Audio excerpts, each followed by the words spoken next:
Milestone স্কুলের যে শোকাবহ এবং বেদরবিন্দু ঘটনা আজও সারা দেশকে, সারা জাতিকে কাঁদায়।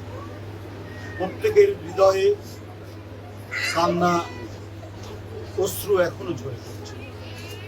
এই শিশু বাচ্চারা, এই মাসুম কিশোররা, যারা এক বিশাল স্বপ্ন নিয়ে বাবা মা তাদেরকে স্কুলে পাঠিয়েছেন, এই অল্প বয়সে তারা পৃথিবী থেকে চলে যাবে, তারা দুনিয়া থেকে চলে যাবে, এটা আমরা কেউ ভাবতে পারি না।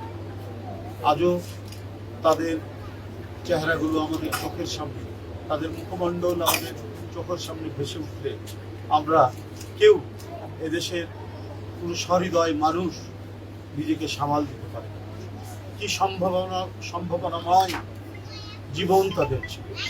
এদের মধ্যে কেউ বিজ্ঞানী হতে পারতেন, কেউ বড় সাহিত্যিক হতে পারতেন, কেউ ঐতিহাসিক হতে পারতেন, কেউ বড় অর্থনীতিবিদ হতে, অথচ সেই সম্ভাবনা অঙ্কুরেই বিনষ্ট হয়েছে। আমি আল্লাহর কাছে এই মোনাজাত করি, আল্লাহ যেন এই মাইলস্টোনের এই শিক্ষার্থীদের, এই মাসুম বাচ্চা, শিশু কিশোর, তরুণদের বেহেশত নসিব করেন। আমি তাদের আত্মার মাগফিরাত কামনা করছি।